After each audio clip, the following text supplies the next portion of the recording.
Good afternoon, and welcome to today's Caregiver Panel Conversation, Exploring Kinship Caregiver Support. My name is Allegra Jaffe.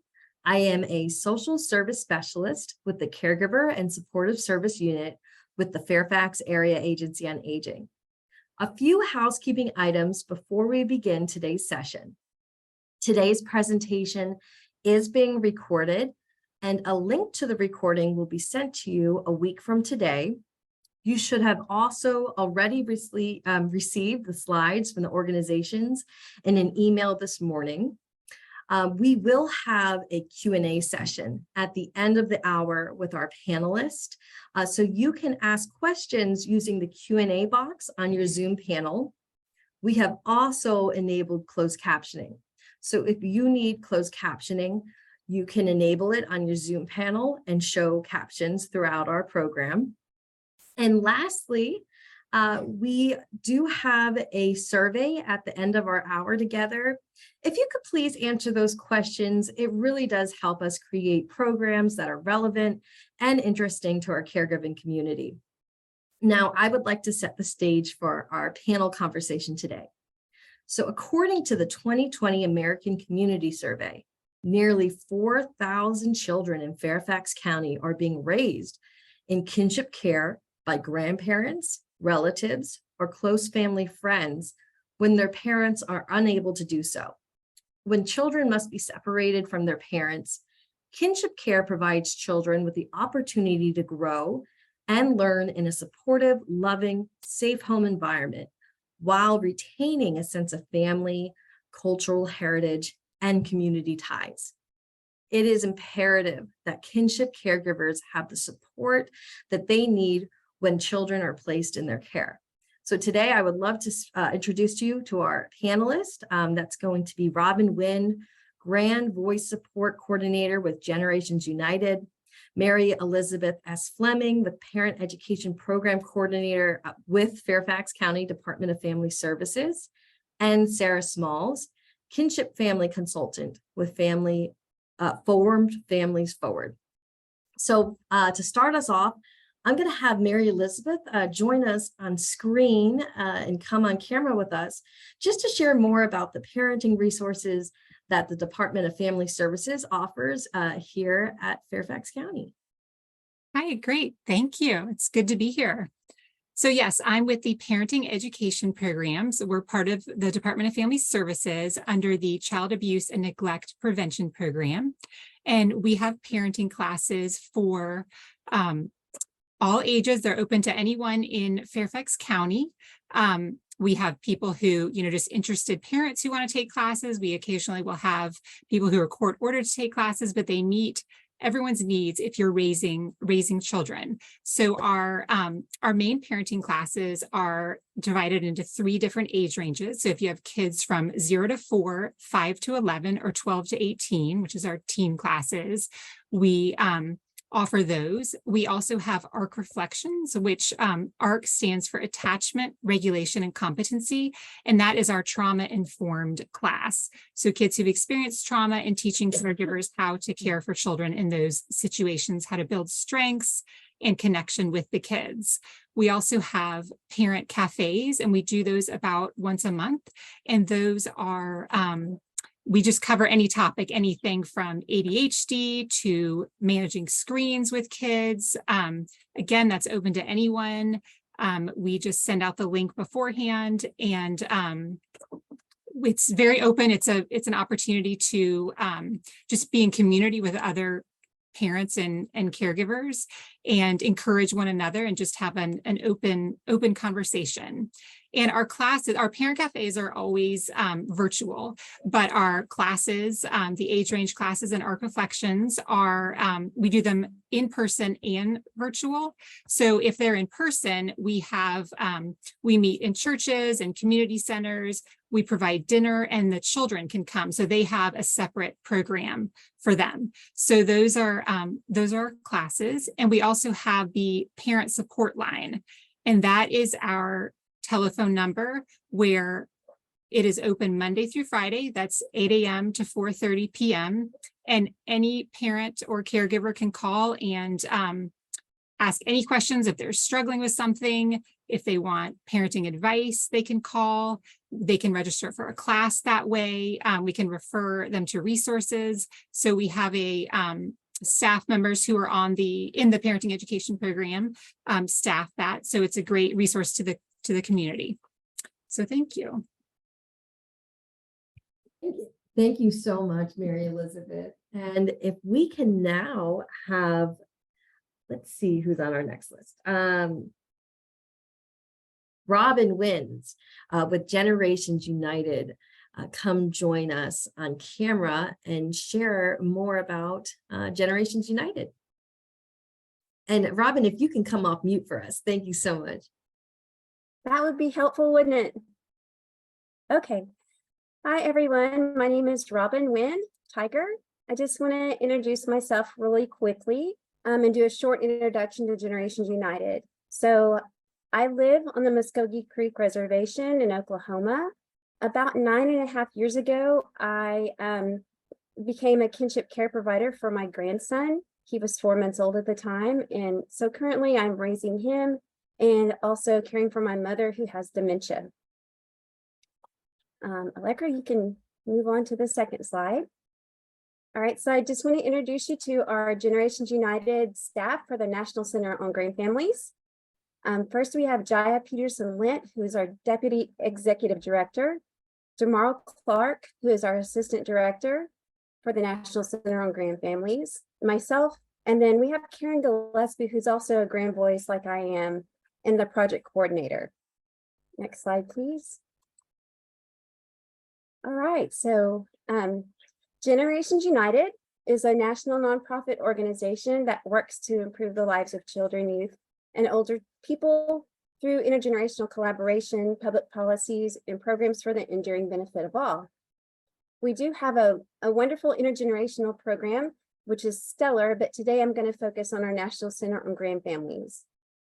And since 1998, our National Center on Grand Families has developed Grand Voices, which is a national group of caregiver advocates, which I'll tell you a little bit more about later. We've been doing a lot of federal advocacy on behalf of families, and we put out a lot of resources, including an annual State of Grand Families report, which I'll tell you about later too. Next slide, please. Great, so I just want to quickly go over a few stats about grand families and the children in them. We know that about 2.5 million children are being raised by a relative or a close family friend with no parent living in the household. And for every one child being raised by kin in foster care, there are at least 18 children being raised by kin outside of foster care. Next slide, please. Great.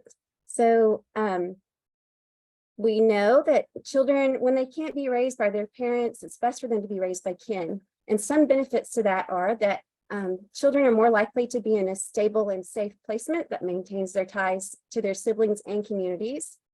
They experience permanency in, as a Native American, maintaining cultural ties and identities is really important to me. Also, children have less behavioral and mental health struggles. And the very most important thing is that they report feeling loved and cherished when they are raised in families with kin. All right, next slide, please. Great. So I mentioned our State of Grand Families report, and I'll just quickly now go over a few resources we have available. So our annual State of Grand Families report is a series that shines a light on challenges grand families face and the incredible service they provide to our country. Each report includes infographics that show the latest data on the number of children who live in grand families, and also offers recommendations to help guide the development of supportive policies and services for grand families. Each issue has a unique focus on a particular subject that's important to our families. And this year, our next State of Grand Families release is going to be November 8th. There's going to be a webinar. We encourage everyone to attend, and it's on grand families and mental health. Next slide, please. Great. So we also have these wonderful racial equity toolkits for serving grand families. And we've had many organizations that have found these very helpful. The first one is for American Indian and Alaska Native grand families. The next is for African American grand families and Latino grand families. Next slide, please. Great. Allegra, you're ahead of me. I keep saying that, but you beat me to it. So grand family caregiver tip sheets. Generations United with support from Humana developed tip sheets on self-care and youth mental health for grand family caregivers. These are our newest ones, and they're filled with helpful information and resources for grand families. And you can find many more of these under different subjects on gu.org. Okay, next slide, please. So our grand facts, state fact sheets, that's a mouthful, but these are 52 fully updated state-specific fact sheets, which provide data, key state and local programs and resources and the links to them, public benefits, educational assistance, legal relationship options, different state laws, and those can be found at www.grandfactsheets.org. Next slide, please. Thank you. All right, so grandfamilies.org. In collaboration with the ABA Center for Children in the Law and Casey Family Programs, Generations United operates grandfamilies.org, which allows you to search different laws and publications and resources relevant to your state or jurisdiction. I found this really helpful when I was working in Indian child welfare. And next, we have our Grand Families and Kinship Support Network. So under Generations United's umbrella, we operate the nation's first technical assistance center for organizations who are working with kinship caregivers. This was a $10 million grant for 5 years and is overseen by the ACL. And the Grand Families and Kinship Support Network provides technical assistance to those government and community organizations who work with kinship caregivers. This isn't a website specifically for those kinship caregivers. It's mainly for organizations and different agencies, including education and nutrition and other organizations that work with caregivers. The website is www.gksnetwork.org. And if you haven't already signed up for their newsletter, I encourage you to do that. It's great. They come out with new resources or webinars just about every month. Next slide, please. So I mentioned the Grand Voices before, and now I'd like to just expand upon that a little bit. And Generations United aims to have caregiver voices in the front and center of all the work that we do. So we established a Grand Voices network. And this was done in 2014, and we started with 5 members. We're now up to 84 in 46 states and 12 tribes in the District of Columbia. Additionally, this was also enhanced by a grant from the W.K. Kellogg Foundation for racial equity. So it's just the best group ever. All right, next slide, please. So who are Grand Voices? Our Grand Voices serve as strategic partners with Generations United and Casey Family Programs to inform kinship policies and practices and to reveal family needs and service gaps. In addition, Grand Voices connect with other caregivers. We advocate on behalf of kinship caregivers to promote improvements in different systems and also for supportive services inside and outside the child welfare system. We provide input on draft publications and other materials for kinship families, model the value of caregiver engagement, and foster leadership development. And I can say I've been a Grand Voice for about 6 years. That happened way before I became a staff member with Generations United. And as a kinship caregiver, joining the Grand Voices was the best thing to happen to me. Next slide, please. All right, so I think I'm not the only one who feels that way. I just want to read just 3 quotes from some of our Grand Voices. So the first is, the connection I've made here in my own state because of being identified as a Grand Voice has made a difference. I know that other Grand Voices have achieved awards as I have. And the power of that has changed the way people see what I'm doing, and they want to be a part of making a difference. And it's Gail from Colorado. Sonia from Maryland said, "It's my honor to have you in Generations United in my life. You have made me a better and stronger person." And Adrienne from Illinois said, "Thank you for including me in the wonderful group of grandparents raising grandchildren. It's truly been an honor to stand before others representing one of the greatest gifts I have received, my grandson. And the road was difficult, but because of people that I met along the way, I became stronger." So I definitely second that, or third that, or fourth that. Next slide, please. So if you want to get in contact with us, here's my information. My email address is rwind@gu.org. Jaya Lint, also our deputy director, or Jamal Clark, any one of us will be happy to help you. And I also want to mention something that I forgot is, I know I focused a little bit more on the grand voices, but we're always looking for more grand voices. There is an application process. So if you're interested yourself, or if you would like to nominate someone, please feel free to reach out to me by email. And the last slide, please. Lastly, I know I quickly went through a lot of resources, but there's so many more. So when you have time, visit us at gu.org or grandfamilies.org or gsknetwork.org or grandfactsheets.org. And that's all I've got for you today. Thank you so much, Robyn. Thank you. And lastly, can I have Robyn join us on camera and share with us, I'm sorry, not Robyn, Sarah Smalls join us on camera and share with us about Form Families Forward. Thank you, Sarah. Good afternoon, everybody.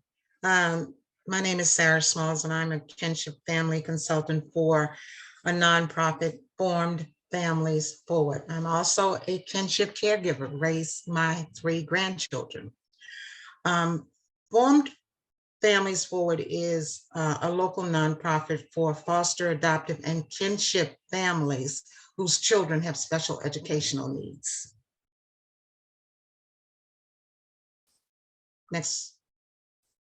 Our mission is to improve developmental, educational, social, emotional, and post-secondary outcomes for children and youth with disabilities and other special needs. We do that through providing information, training, and support to adoptive, foster, and kinship caregivers. And there are nearly 15% of Virginia children who are in formed families. And by formed families, of course, I mean those that are adopted, those that are fostered, and kinship. I just gave you the 3 formed family types. They're kinship care, foster care, and adoption. Kinship arrangements are different from foster and adoption. Informal arrangements are kin raising children who are not in the custody of the local Department of Social Services. Formal arrangements are those care providers who have legal custody of children via court, or have children in legal custody of DSS, Department of Family Services, but the care provider serves as a foster parent. There's also adoption by a relative. Birth parent places the child with kin. After 3 continuous years, the kin care provider can file a petition to adopt. There's standby guardianship, which is appointed by birth parent via the court petition. And in some cases, there's power of attorney for some specific duties, such as enrolling the child in school, medical appointments, etc. What's the connection to special needs? There are 30 to 40% of the foster children and youth who have IEPs, individual educational plans. Those children are likely an underestimate of those with disabilities with eligible services. Foster youth are 2.5 to 3 times as 3.5 times as likely than their non-foster peers to receive special ed services. And 40% of the surveyed kinship households have a child with special needs, or 1/4 of those households included multiple children with special needs. Children who live in kinship care with a relative have more special health care needs, mental health problems such as ADHD and depression, and dental problems compared with children who live with their parents. For children aged 2 to 17 who live in non-parental care, the rate of ADHD is 2 or 3 times more higher. Next slide, please. Who we are. We are a family-led, family-run 501c3 nonprofit organization supporting foster, adoptive, and kinship families in the Northern Virginia area who are raising children and youth with special needs. And we do this by having in-person trainings as well as virtual trainings. We host and we come to you. We have fact sheets, videos, topical web pages, and there's direct consultations, virtual and in person. We connect families to resources. We have a youth and young adult and parent caregiver support groups, and we have youth and parenting classes. I just mentioned trainings, webinars, consultations to families, resources, peer support groups for youth and young adults and parents and caregivers.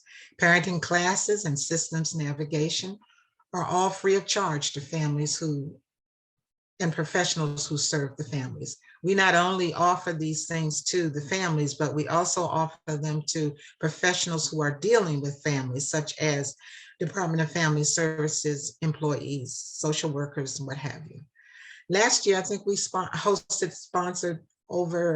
presented over 3 dozen training events that was attended by 1,100 participants, and we reached more than 2,500 people with resources.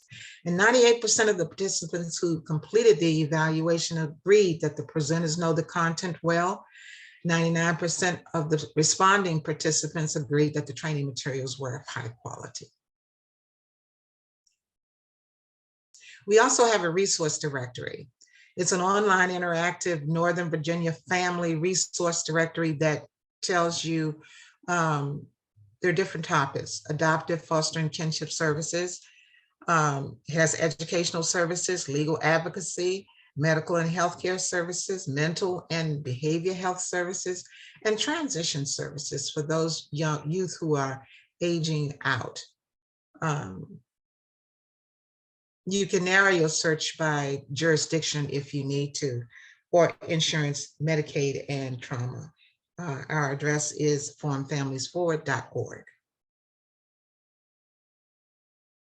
Again, we're at www.formfamilies.org, info@formfamiliesforward.org. Kelly Henderson is the Executive Director of Form Families Forward, and we've been in existence now for over 11 years, and she can be reached at 703-539-2904. Thank you very much. Thank you so much, Sarah. And I'm actually going to start my conversation with you, Sarah, so you can stay on camera with me. And my first question is, what are some of the unique challenges that you have observed that kinship caregivers face? I think, and these are not in order of their importance, but I think raising children a second time around, you often have grand families who the grandparents are older, they're trying to raise young kids. They've not parented in years. There are also challenges as far as resources are concerned. Being an informal caregiver means that your resources are less than a formal family who is already in the system or who comes through the system. I think training for the grandparents and technological issues. You've got teenagers who are dealing with TikTok and all the other things that go on, and a lot of grandparents aren't even aware of what what that is, you know. So bringing them, when they're parenting, bringing them into the 21st century, I guess you could say, would be very helpful. And if there were more resources available for them, and it's not always money that we're talking about. There are support groups that they can join that are helpful. Mary Elizabeth and I were involved in support groups, and the trainings that she's talked about have been very useful for grandparents and other relatives raising children. Mm. Sarah, I'm curious, as you mentioned just now too, how I never thought of that, how grandparents don't know how to use TikTok or some of these, Yeah. right, social media things. You know, are mentors for the children a good idea too? Yes, and peer support as well for a grandparent. And yes, mentors for the children. Some educational programs, maybe after school or what have you. Check your local recreational centers, check your local nonprofits. Forum Families Forward has a plethora of trainings and help for kinship families. And I think it's hard when you first get your kin. So it's not just grandparents, it's aunts, uncles, cousins, sisters, brothers, and you're not sure which way to go. In my particular support group that's been going on for a number of years, we have an aunt who's caring for her nephew. We also have a grandmother and the aunt who have joint custody of the grandchild, and the aunt does. They work together with the child. You need to find, you're not alone, first of all. You're not alone. We're here. You just have to find us. And that's probably the reason for people like myself, as well as Mary Elizabeth and Robyn, really. I do some work with Generations United. I am a grants member and have been for quite some time. And all of the wraparound services that can be provided, you may have to go to different places to get it. We try to make that easier for you, which is the way I started, realizing that there weren't many services for informal caregivers, but I also work with formal caregivers. I've worked with Department of Family Services because I want other people, other grandparents and relatives to know there is hope, there is help. We're here, just reach out. Thank you. You already spoke about this, but can you share what supports then do you recommend the kinship caregiver definitely should have in place that's to take care of themselves and the children they're caring for? I think first is trying to get help for your grandchild as well as yourself, mental health services. One of the first things I did, I have 3 grandchildren and 2 boys and a girl. One of the first things I did was, upon getting these children, was to get mental health services for them. Because not unlike foster and adoptive, there are abandonment issues and other issues that go along with it. So if at all possible, start there, get some individual counseling for them as well as family counseling. I didn't know what I was doing. I was confused about why this was going on. And you're often grieving the situation as well as grieving having to care for this child. And are you doing it properly or what have you, you know? So that was my first thing. And I reached out to DFS. Actually, it was the Board of Supervisors. And they referred me to DFS. And I've worked with them, even though I'm not a DFS case. I've worked with them over the years, and hopefully it's been helpful for them. I know it's been helpful for me in reaching out to others. Thank you so much, Sarah. Thank you so much for giving me those answers. And we're going to come back to you, Sarah, but you can take a break because we're going to move on to our next panelist right now, which is Mary Elizabeth. So Mary Elizabeth, if you can join us on camera, thank you so much. So Mary Elizabeth, the relationship between the kinship caregiver and birth parents can be complex, I'm sure. So could you provide some tips on how the caregiver can enforce healthy boundaries and communication with the birth parents?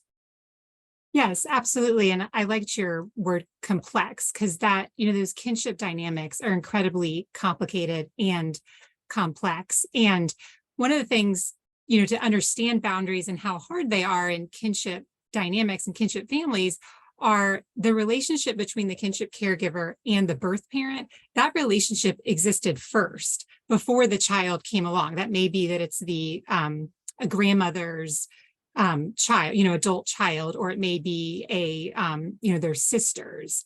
And they had loyalty to that birth parent well before they even knew the child. So having to change that and put their loyalty to the child first can be really different. And those roles are changed in a family. It may be that the aunt becomes a mom, or the grandmother becomes a mom, and then there's cousins in another family, and that throws off, well, what is this cousin's relationship with the grandmother now?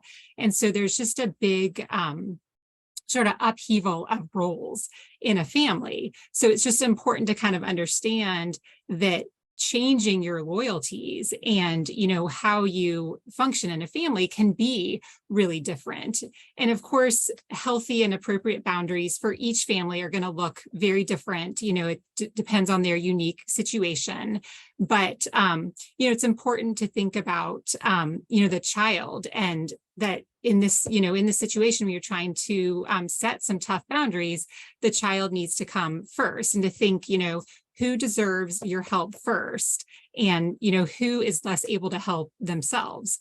It's going to be the child, and having to to really think about that and kind of have that in your mind, and knowing that's what you have to do. And I think also knowing what your boundaries are, and figuring them out yourself, and then really communicating them to the birth parent, and also communicating them to any other family members that need to know, and the child, if it's a teenager, and helping them to kind of understand, why these boundaries are in place. And it's important to have a script too, to kind of know how to communicate those boundaries, to be able to say it to yourself over and over. Or maybe you need to say it to the birth parent over and over, but just to know what your decisions are and what is best for the child, and to be able to communicate that over and over if necessary. And also having accountability and support, and that can come in way of a support group, which Sarah was talking about earlier, which can be incredibly helpful, because they're people who understand your situation and know how hard those decisions can be. And it's just, thinking long-term, and knowing that you are actually loving the birth parent by caring for their child, even when hard decisions are having to be made. And then at times when, there may be guilt that you're not able to support the birth parent in ways that you had before, or ways that you want to, because of having to put the needs of the child first, you can find other people who can maybe fill those roles when you're not able to. And I think overall, just kind of understanding just the complexity of it, and knowing that it is hard, and giving yourself grace. And because, if you compare that to foster care, the foster parent doesn't know the birth parent, or they may get to know them later, but there's no previous relationship there. So it's a completely different dynamic. Absolutely. Thank you. So also, the placing of a child into a new home, even when the child is going to someone they know, and they're not strangers, can still cause trauma. And we kind of spoke about this earlier. In addition, children may already have suffered trauma before going to the kinship caregiver.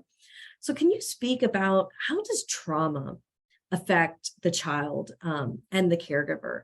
And in addition to that, I just want to know, I know trauma-informed training for caregivers. Is that something that you would reinforce too? Okay, yeah. So, well, first I want to point out that when a child is in kinship care, there's going to be significantly less trauma than if they go to foster care. So that's a huge benefit of kinship care. But if a child does have to be in kinship care, there has been some trauma. So yes, absolutely. I mean, trauma is something that any caregiver needs to think about and be aware of, and when it comes to kinship care, there is a shared trauma. Again, a foster parent is not going to have experienced what the child experienced, is not going to have those previous relationships. So there's a level of shared trauma. If a grandparent is raising a grandkid and the birth parent passed away, the grandparent is grieving the loss of their son or their daughter, while the child is grieving the loss of their parent. And it's going to impact them differently, but they're both going through a lot of trauma and a lot of grief together. It may be that a child has been abused or neglected by a birth parent, or the birth parent is struggling with some substance use issues, and that's impacted the child. And it may have impacted the aunt or the grandparent that's raising the child very differently, but that grandparent or that aunt is also going to be grieving, they probably had very different expectations of their adult child, having a different relationship with them. They're going to be grieving the loss that birth parent at that time is not able to care for that child. So it's a lot of trauma that the whole family unit is experiencing together, despite it being it's going to impact them differently, come out differently. Also a kinship caregiver, once they become a kinship caregiver, they can struggle with feelings of failure. Like, why did I let my sibling down? Or why did I let my child down? What did I do wrong to now that they can't raise their own child? There may be some anger and resentment, maybe some fear of what the future looks like. And it's a pretty significant change in their lives to all of a sudden, be raising a family member. So it is important for the caregiver to understand the impact of trauma on children, to know that it's going to affect how children view their world. It's going to affect just how they perceive their world. It's going to impact how they relate to other people. And it's going to show up in different ways in their behavior. It's going to affect their sense of safety. And it's also important for caregivers to know that a child doesn't have to remember the trauma in order to be extremely impacted by a trauma. Kids, when they have had chronic trauma, they're going to have a heightened state of vigilance. They may feel some level of helplessness because what happened to them, was completely out of their control. There's, like Sarah said earlier, there'll be issues of rejection or abandonment. And they may have developed some behaviors that were, adaptive in that environment. And you put them in a safe environment and they still have those same behaviors, but they're now maladaptive in that environment. So, and I think one really important thing for caregivers to know is, if a child is taken out of an unsafe environment and put in a safe environment, that does not mean the child automatically is going to feel safe. That can often take a long time for a child to adjust to feeling safe, even if they're in a safe environment by caregivers who know them and love them. So all that to say, yes, I absolutely recommend a trauma-informed training. And what I had talked earlier about was ARC reflections, which is what we offer on a regular basis here in the parenting education programs. Again, that is the ARC stands for Attachment, Regulation, and Competency. And we focus on teaching caregivers, one, like how to understand trauma and how it affects children, and then how to build strengths with the kids, how to connect with them, how to, promote healing, how to bring about more resilience with the children. And it also is a great time for caregivers to reflect on their own trauma, because that's going to, they're going to be triggered as well in all of this. And, most likely they've had some trauma in their life, and to better understand what their triggers are. And it all kind of comes down to knowing how to regulate yourself And if you're able to regulate as a caregiver yourself, then you're able to help your kids regulate because they need their caregiver to help them to co-regulate. So that's, part of the healing process. So, and we do have, just to put it in a plug, we have a class going on right now, and we'll have a new one starting in March. So we would love to have anyone interested to come join our class. Terrific. Thank you so much, Mary Elizabeth. And so, Mary Elizabeth, I'm now going to go to Robyn. Robyn, you're welcome to come join me on screen and on camera. Thank you. And so I have a few questions for you, Robyn. So kinship families are formed in many ways, and we heard a little bit about that earlier. So they're formed both in and out of the welfare system. Can you explain in a little more depth the different paths of how kinship families are formed?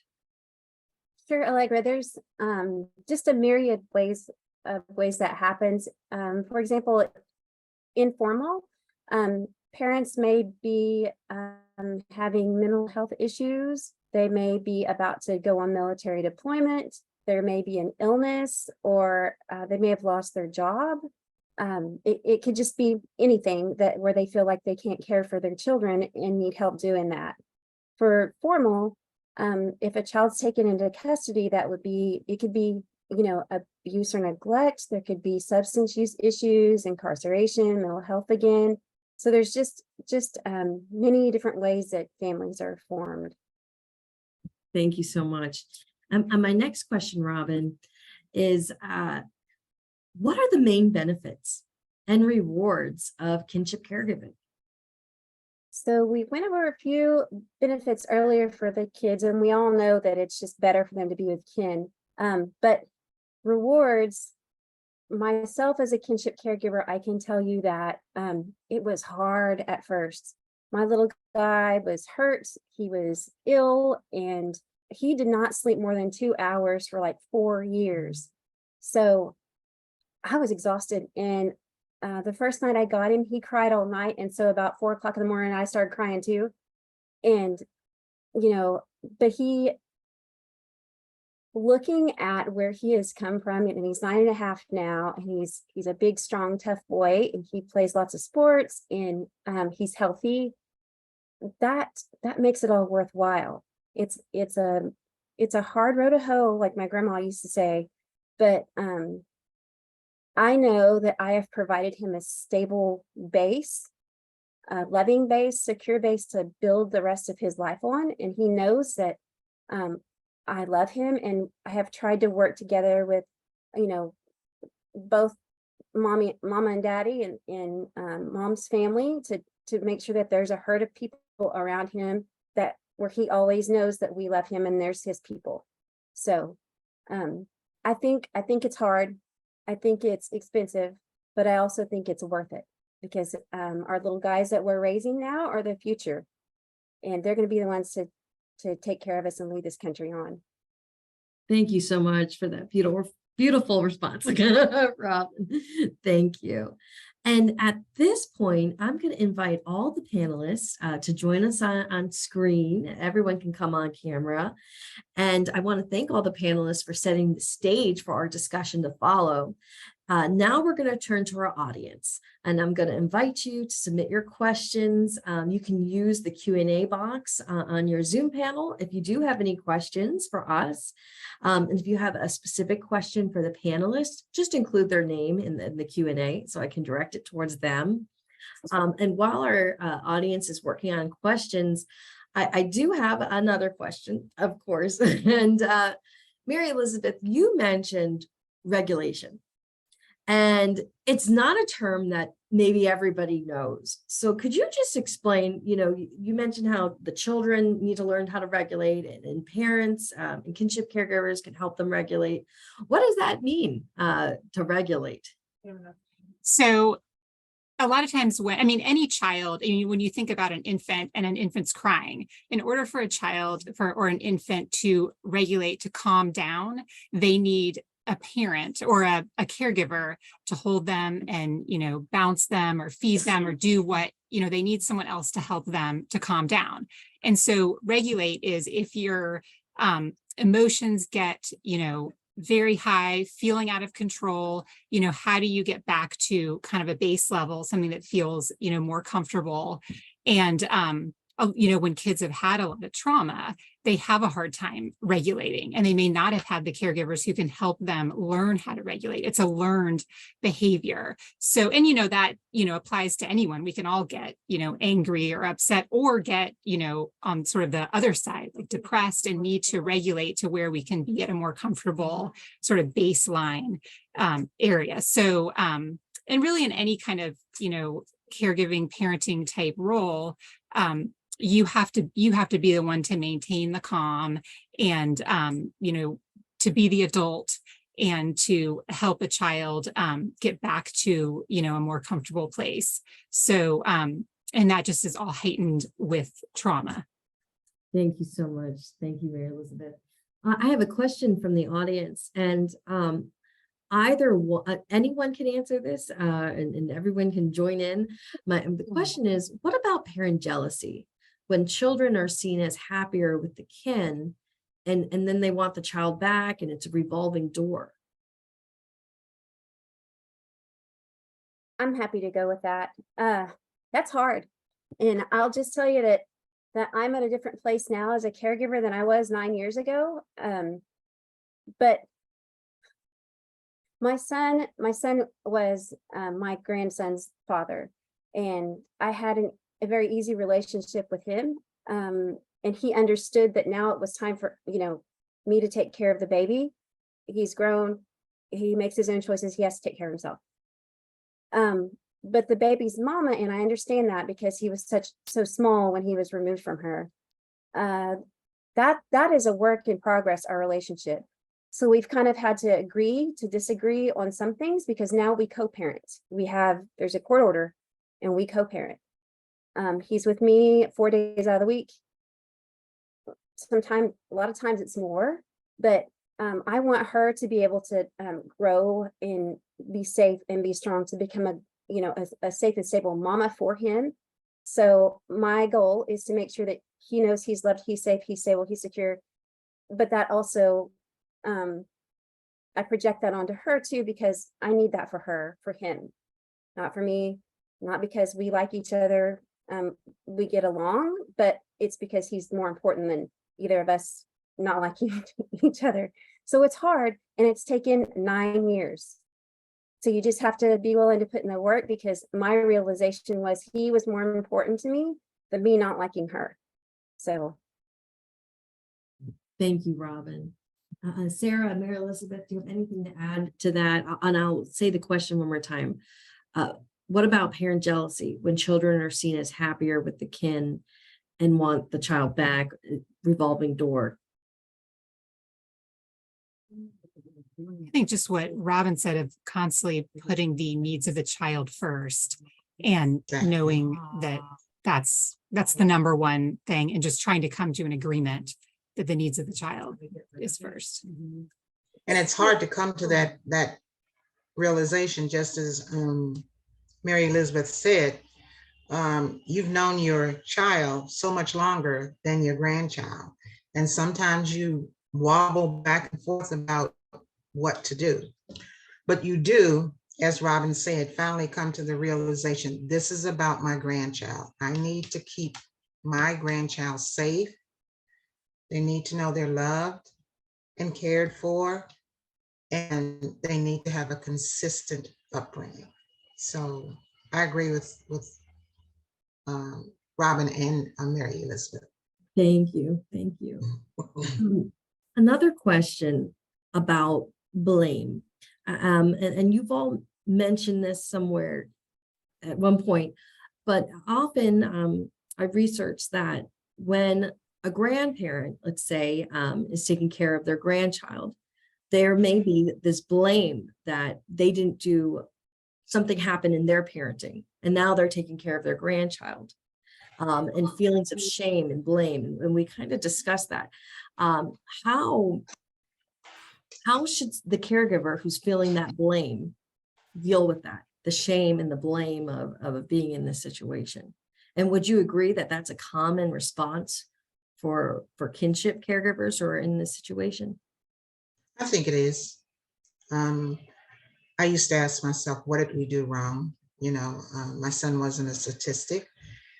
Two-family home, two-parent home, very connected to the family. How did this happen to me?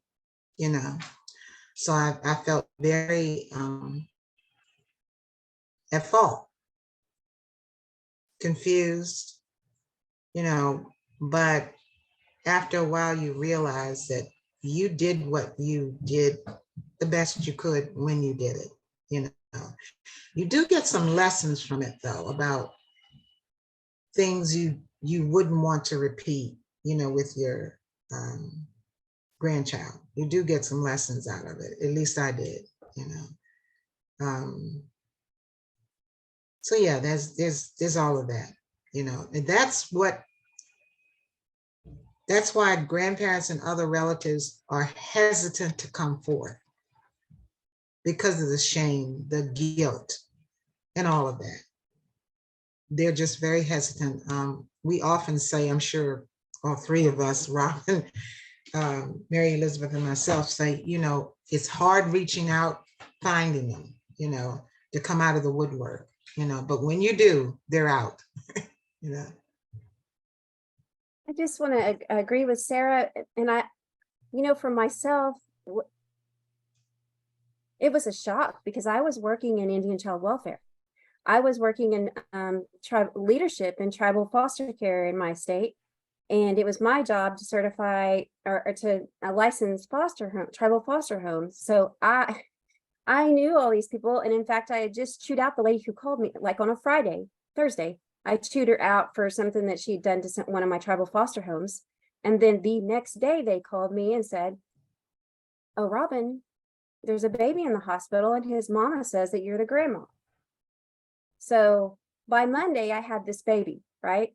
So of course, all of my friends and colleagues, you know, because child welfare people, sometimes they don't have lots of friends outside of what we do, because that's all we do. And that was just our, you know, all you do 24/7.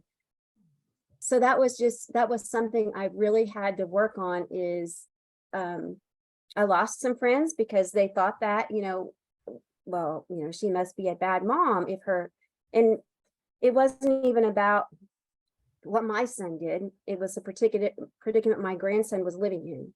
So they didn't live in the same area or same spot, but that didn't matter. And people were and I remember the judge telling me one time, well, you know, why do you want to do this? Don't you want to live your own life? And I'm like, that baby is my life. My children are my life.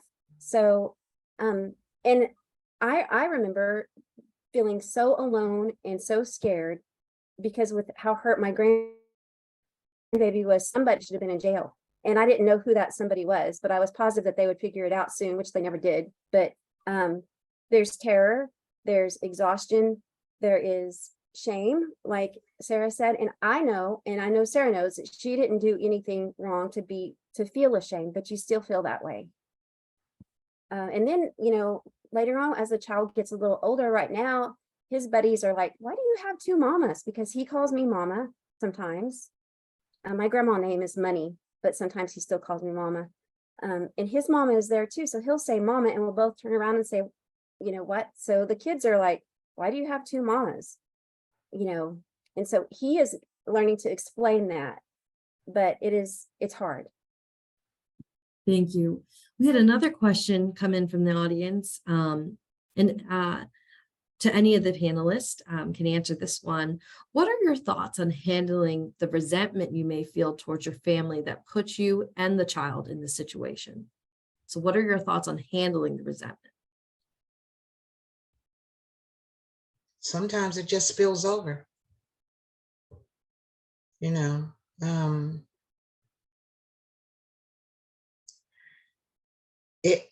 It does. It just spills over, you know. I think from the beginning I was resentful because I had what thought was a good life, you know, and had plans to do other things. It was not to raise 3 kids, you know, that was not my intent, but what do? You know, it's that or the system. And I just did not want to see them. I don't think I could have slept at night, you know. So I wouldn't have had that good life very long, you know, because it would have plagued me, you know. These are my grandchildren, you know. So, but yeah, there is resentment. Mhm. Allegra, I'm glad you asked this question because I've really been struggling with this for the last few months.